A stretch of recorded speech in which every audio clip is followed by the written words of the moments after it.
You step onto the jet bridge and smell hot metal and coffee. The cabin hums with air conditioning and distant engine whine. The overhead bins click shut, the flight attendant snaps the seatbelt sign on, and above the pilot's voice you hear the captain say, "We'll be cruising at 35,000 feet today." You look out the window and the sky is a deep cobalt. Below, the clouds are a rolling white ocean. That number, 35,000 feet, hangs in the air like a small mystery. Why do planes prefer that height instead of lower or higher? If you've ever worried whether the altitude affects safety, turbulence, or the chance of a delay, you're not alone. Start at home. Check the flight's expected cruise level on the airline's flight status page. Google flights aircraft details, or a tracker like FlightAware or Flight Radar 24. Look up the aircraft type, B737, A320, B787, A350, because different jets have different efficient altitudes. If you're watching the day before the flight, note the forecasted winds aloft. Strong tailwinds at cruise altitude save fuel and time. Headwinds do the opposite. At the airport, you can confirm a flight level only once airborne. It's shown on in-flight tracking apps, or the captain might announce it. But knowing the aircraft type and route gives you a good clue.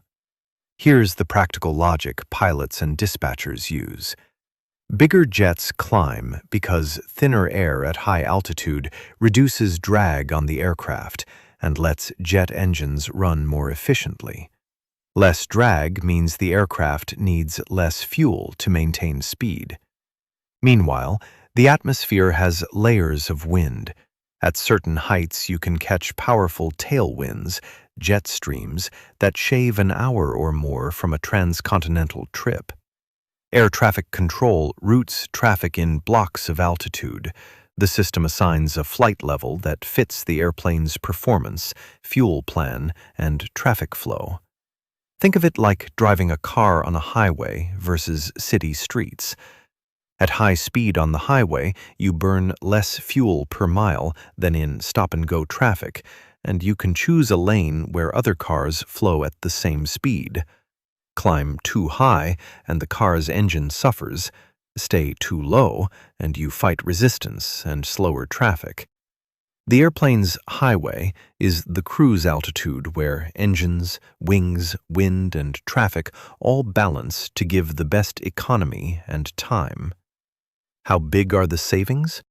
For a narrow-body short-haul flight, the ideal cruise altitude might be 25,000, 35,000 feet, and gains are modest, a few percent fuel saved compared with a lower cruise. On a long-haul wide-body flight, the difference compounds. Flying at the right flight level can reduce fuel burn by 3.7% or more, which on a multi-thousand-mile route translates to thousands of dollars per flight. To put numbers on it, for a transatlantic 5,000, 6,000 kilometers sector, 3.5% fuel saved might equal $2,000, $8,000 depending on fuel price and aircraft. If pilots had to fly at an inefficient altitude because of traffic or weather, the airline pays more fuel cost and may plan a fuel stop or slower speed to stay within limits. For you as a passenger, the most likely impacts are slightly longer flight time or a bumpier ride, not a safety failure. Risks and worst cases. Choosing the wrong altitude for a route rarely creates passenger-level danger because crews carry reserves and plans. The real risks are economic and comfort-based. Higher fuel burn means higher operating costs that airlines pass on through higher fares or cutbacks elsewhere. Staying in turbulent layers longer increases passenger discomfort and the chance of minor injuries in the cabin if people aren't buckled. In extreme weather, ATC may vector aircraft around storm tops or force lower levels for safety, which can add fuel and time. The missed flight risk for you is indirect. If traffic keeps your flight in holding patterns and it burns more fuel than planned, the crew might divert to refuel, uncommon but possible on long-range flights with tight margins. If you want the cheapest, safest, most practical approach as a passenger, do this. Pick flights on larger aircraft for long trips. They cruise higher and more efficiently. Check the planned routing and aircraft a day ahead, and use in-flight tracking apps to see the actual cruise level once airborne. For turbulence-sensitive flyers, choose morning flights where the atmosphere is often calmer, and sit over the wing near the center of motion. Bring medication or noise-canceling headphones for comfort.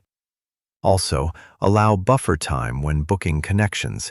If an aircraft must deviate or fly lower and the jet arrives late, a tight connection raises your missed flight risk more than the cruise altitude itself. Many useful links can be found in the description. A few technical limits and pilot choices matter. Maximum certified altitude depends on the aircraft model and weight. Heavier takeoffs limit how high you can climb initially because the plane needs more runway or time to reach the thinner air. Performance charts in the aircraft manual guide climb profiles. Dispatchers set an initial flight level and fuel load to meet those constraints. Air traffic control assigns altitudes to keep separation. Sometimes a plane wants flight level 360, but must stay at flight level 330 because traffic or military airspace blocks the higher corridor. Weather aloft, turbulence, storms, or strong winds often forces a compromise. A lower altitude might be smoother, even if it burns a bit more fuel. One everyday myth I'll bust: higher is always better. Not true. Once you climb too high for your weight and engines to keep efficient combustion, performance drops and fuel burn rises. That's why you don't see all planes at flight level 450. Above certain altitudes, the thin air reduces engine efficiency, and the aircraft may not have the climb performance or pressurization margin for passengers. Another myth: cruising altitude affects structural safety. Modern airframes and pressurization systems are designed with big margins, so altitude choices are operational, economic, and comfort-driven rather than emergency safety gambits. What can you actually check or refuse as a passenger? That's where consumer tactics matter. First, don't buy into seat or upgrade claims that promise a smoother ride as a justification for an expensive add-on. Seat pitch or recline doesn't change the plane's cruise level.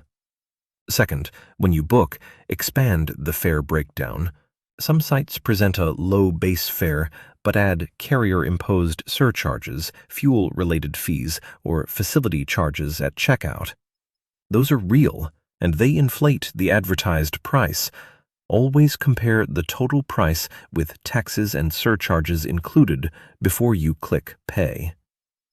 If a third-party reseller adds a service fee that isn't transparent, refuse it and book directly or try another site. If you want the best chance of a higher, faster cruise, and therefore lower fuel burn and shorter time, choose flights on higher performance aircraft and check the departure weather. For transcontinental or transoceanic trips, pick aircraft types known for long-range economy, 787, A350, 777, and avoid small regional jets that max out lower. On the day, be flexible. Crews sometimes request higher cruise levels as they burn off weight. Departures with light fuel loads, not common for passengers to control, let the aircraft climb higher sooner. A simple habit: use a flight tracking app after takeoff to note the assigned flight level. If the plane stays low, expect a slightly longer flight and possibly more bumpiness. If you see flight level 350, flight level 380 on a long route, that generally means the airline optimized for fuel and time. Remember, airlines' fuel choices aren't arbitrary greed. They're balancing economics, safety margins, and passenger comfort for thousands of flights every day. For the curious traveler, ask the gate agent or flight attendant a concise question. What cruise level are we planned for? They might not know the final assignment, but many crews will announce the flight level after climb. If you hear the captain explain a deviation for weather, that's your real-time answer to why the altitude changed. To sum up, 35,000 feet is a common compromise where engines, wings, winds, and traffic produce an efficient, relatively smooth ride. The practical passenger steps are simple. Check aircraft type and weather ahead, choose larger jets for long trips, use flight trackers in flight, and don't fall for upsells that promise altitude-based comfort. That small knowledge reduces anxiety. The altitude isn't a mystery. It's a carefully chosen number that balances safety, economy, and comfort. If you found this helpful, please subscribe and like so I can keep making clear, practical explanations for nervous or first-time flyers. Safe travels.